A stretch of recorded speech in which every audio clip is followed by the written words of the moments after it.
Former NBA player at Gilas naturalized player Andray Blatch sinabing mas energetic pa daw ang mga Filipino fans kaysa sa mga fans sa NBA. Sobrang bilib sa mga Pinoy. At Kai Sotto halos walang mintes sa tres magagamit sa bagong season ng Japan B-League. Yan ang ating mga pag-uusapan para sa video natin na ito. Bago pa man si Jordan Clarkson na siyang naging sandalan natin sa nakarang Asia Cup qualifiers at sa mismong World Cup, Justin Brownlee na kasalukuyang nagtataguyod sa ating national team at so far ay magandang mga nagiging resulta ng programa sa Gilas dahil bukod sa pagtalo sa powerhouse team na China at makakuha ang kampyonato sa nakarang Asian Games, sa tulong din nito ay naitaas muli natin ang ranking ng Gilas sa world ranking. Dahil sa naging magandang resulta ng ating OQT campaign nakaraan ay meron muna tayong naunang matikas na naturalized player sa ating pambansang koponan. Ito nga ay walang iba kundi ang former NBA player na si Andray Blatch. Props kay Marcus Lautit, pero iba din talaga ang naibigay ni Dray Dray sa ating national team noong lumalaro pa ito bilang naturalized player natin. Taong 2014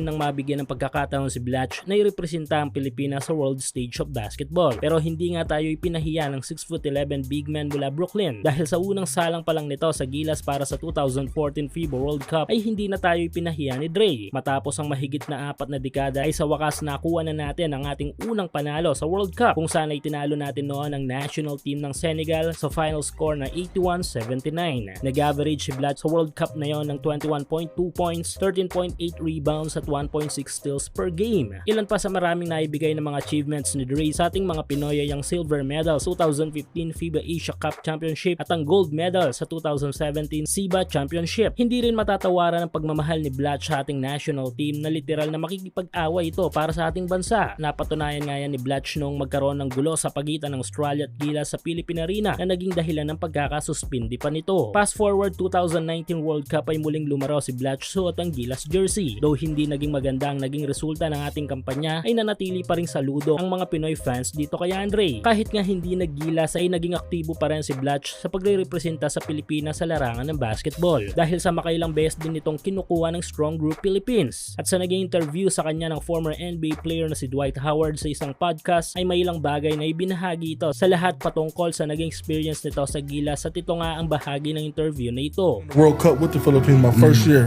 What we was doing was some of the most unheard of and amazing things I've seen in my whole career, bro. Atmosphere of the games compared to like an NBA game. Completely different. Is it more like energetic? Way more energetic. Filipino fan base would be. Samantala matapos ang hindi magandang ending sa nakarang FIBA OQT kung saan ay na-injury at hindi nakakalaro sa last game ng ating national team kontra Brazil, si Kai ay balik 100% na ang ating pambato na si Kai Sotto. Sa ngayon ay papalipad na patungong Japan si Kai upang sumali sa ensayo sa kanyang bagong koponan. Pero bago umalis ng bansa ay merong ipinamalas si Kai sa isang laro niya dito sa bansa na magsisilbing panurpresa niya sa Japan next season. Ito nga yung 3-point shooting. Sa mismong YouTube channel ni Kai Sotto ay binahagi nito ang video footage ng naging pick-up game nito. At ang bagay na magbibigay interes sa loob ng video na ito ay ang tila walang mintis na shooting ni Kaiju sa dress. Yes, noon pa man ay isa na ang shooting sa mga skills na tangan ni Kai at nakakatuwang isipin na may improvement na tayong nakikita sa skills niyang ito.